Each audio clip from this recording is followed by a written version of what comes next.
Sejarah NU adalah sejarah perlawanan terhadap kaum Wahabi, seperti dituturkan K.H. Abde Mucite Muzadi, sang begawan NU dalam kuliah Nahdlatullogi di Ma'had Ali Situbondo 2 bulan yang silam. Jami'iyah Nahdlatul Ulama didirikan atas dasar perlawanan terhadap dua kutub ekstrem pemahaman agama dalam Islam, yaitu kubu ekstrem kanan yang diwakili kaum Wahabi di Saudi Arabia dan ekstrem kiri yang sekuler dan diwakili oleh Kemal Atatürk di Turki saat itu. Tidak mengherankan jika kelahiran Nahdlatul Ulama di tahun 1926 sejatinya merupakan simbol perlawanan terhadap dua kutub ekstrem tersebut. Hanya saja, kali ini karena keterbatasan space, saya akan membatasi tulisan ini pada bahasan kutub ekstrem yang pertama, Wahabi. Pun, bahwa saya akan membatasi pembahasan Wahabi secara khusus pada sejarah kelamnya di masa lampau, belum pada doktrin,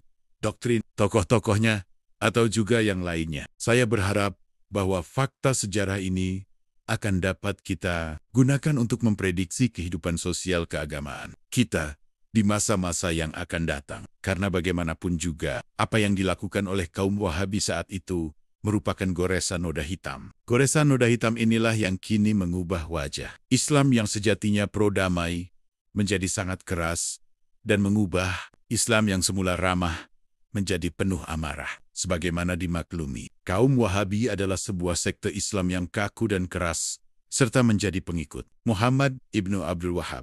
Ayahnya, Abdul Wahab, adalah seorang hakim Uyainah, pengikut Ahmad ibnu Hambal. Ibnu Abdul Wahab sendiri lahir pada tahun 1703 1115 hari di Uyainah, masuk daerah Najd yang menjadi belahan timur kerajaan Saudi Arabia sekarang. Dalam perjalanan sejarahnya, Abdul Wahab, sang ayah, harus diberhentikan dari jabatan hakim dan dikeluarkan dari Uyainah pada tahun 1726 1139 karena ulah sang anak yang aneh dan membahayakan tersebut. Kakak kandungnya, Sulaiman bin Abdul Wahab, mengkritik dan menolak secara panjang lebar tentang pemikiran adik kandungnya tersebut. As-Sawa'iq al-Ilahiyah fi ar-Rad al-Wahabiyah.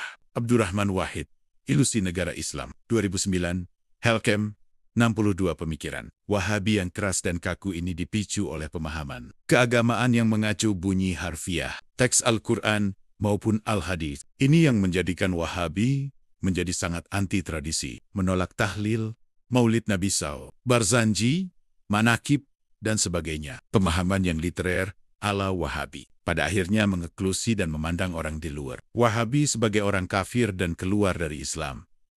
Orang Wahabi merasa dirinya sebagai orang yang paling benar, paling muslim, paling saleh, paling mukmin, dan juga paling selamat.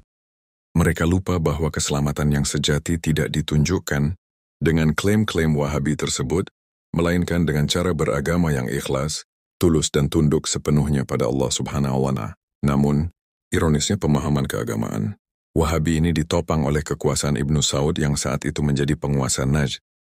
Ibnu Saud sendiri adalah seorang politikus yang cerdas yang hanya memanfaatkan dukungan Wahabi demi untuk meraih kepentingan politiknya belaka. Ibnu Saud misalnya meminta kompensasi jaminan Ibnu Abdul Wahab agar tidak mengganggu kebiasaannya mengumpulkan upeti tahunan dari penduduk Diriyah. Koalisi pun dibangun secara permanen untuk meneguhkan keduanya. Jika sebelum bergabung dengan kekuasaan, Ibnu Abdul Wahab telah melakukan kekerasan dengan membidahkan dan mengkafirkan orang di luar mereka, maka ketika kekuasaan Ibnu Saud menopangnya, Ibnu Abdul Wahab sontak melakukan kekerasan untuk menghabisi orang-orang yang tidak sepaham dengan mereka. Pada tahun 1746 koalisi Ibnu Abdul Wahab dan Ibnu Saud memproklamirkan jihad melawan siapapun yang berbeda pemahaman tauhid dengan mereka. Mereka tak segan-segan menyerang yang tidak sepaham dengan tuduhan syirik, murtad dan kafir. Setiap muslim yang tidak sepaham dengan mereka dianggap murtad, yang oleh karenanya boleh dan bahkan wajib diperangi. Sementara predikat muslim menurut Wahabi hanya merujuk secara eksklusif pada pengikut Wahabi, sebagaimana dijelaskan dalam kitab Unwan Al-Majd fi Tarikh An-Najd.